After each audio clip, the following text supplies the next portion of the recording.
Well, hi. I haven't seen you around here. Have you been here before?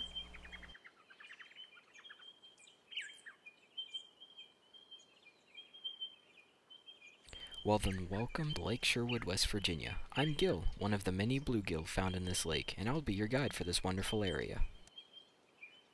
I'll tell you a little bit about this place and then I'll show you around. This lake is located in the Monongahela National Forest, which was established in 1920. There's quite a bit of things to do here and many memories to make, so I think it would be easier if I just showed you around instead of just talk about it. I think the best way to do this is for me to hop in that bowl by the bank, you pick me up and we go exploring. You can close your eyes and I'll lead you where you need to go. Let's get started.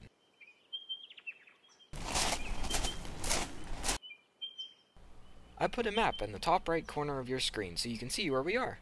This is the front gate and is primarily used for checking into campsites. They can be reserved up to 6 months ahead of time or can be checked into if the site is without a reservation.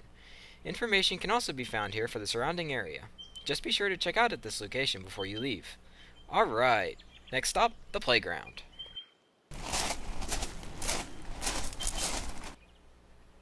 Welcome to the playground, or better known to the regulars here, Nat Central. This is a popular place for kids and adults alike to have fun doing the simpler things. There's swings, slides, and more here, as well as picnic shelter to the left and a field to the right that's perfect for kickball. There's also a volleyball net near the back of the field to use as well. The shelter here is popular for holding arts and crafts, which usually take place on Saturdays. Just be warned, because of the damp area, gnats love to pester those who come without bug spray. But it's time to move on with the tour to the amphitheater.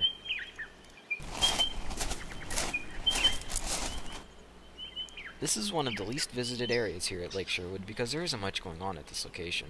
There are campsites for tents surrounding this area and a volleyball net just to the left of here.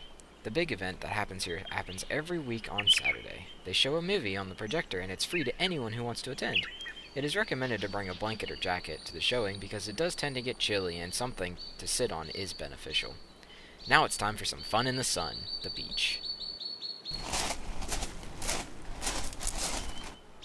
We are currently standing on the bridge between the beach and the beach island. The island to the left is just an extension of the mainland area without much difference. There's a small island in the distance which is the cutoff point for the swimming area.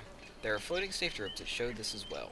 All fishing is prohibited in this area, but fish don't have that boundary and tend to visit those in the water. When you decide to get out, there's a bathhouse on the way to the parking lot. And now, it's time to show you the trail. What an adventure it can be. This is a short segment of the trail. There are a few different options to take if you're interested in hiking. The most popular trail is the one that follows the lake shape, which is 3.5 miles long. But fear not, if you get the motivation, there are also longer trails as well, some reaching 10 miles long. The trails are marked by the items on the trees. There's either a piece of blue plastic, or the bark is painted in a certain spot to give the same effect. Stick to blue and you're golden. Ha! Get it? Blue and gold? West Virginia? Never mind. Time to show you the campsites. This is a typical campsite here, and it's a pretty basic site with a fire pit, picnic table, and a post to hang a lantern from. There's no electricity or water in the campsites, but there's at least one restroom area in each campsite loop that has running water and electric. Some of the key things to remember about camping here are pretty basic. Quiet hours are from 10 p.m. to 7 a.m., and generators are allowed to be run when it isn't in this time frame. This area is inhabited by bears, so it is necessary to store all food items in a vehicle at night, as well as put trash in the provided trash bins. Running into other wildlife such as fairy-diddles, squirrels, and deer is also extremely likely. If you have any issues, every camp loop is stationed with a campground host who tends to these concerns. Well, that about wraps it up, and this water is starting to get dirty. It's time for me to go back into the lake. There's one thing that I still need to tell you, but it pains me to say it. As long as you have your fishing license if you're over 18, you don't need a license if you're under 18. You can fish in this lake. You can catch bluegill like me, catfish, muskie, and bass. If you don't have a boat, you can rent a paddle boat or kayak from the boat rental and general store by the beach.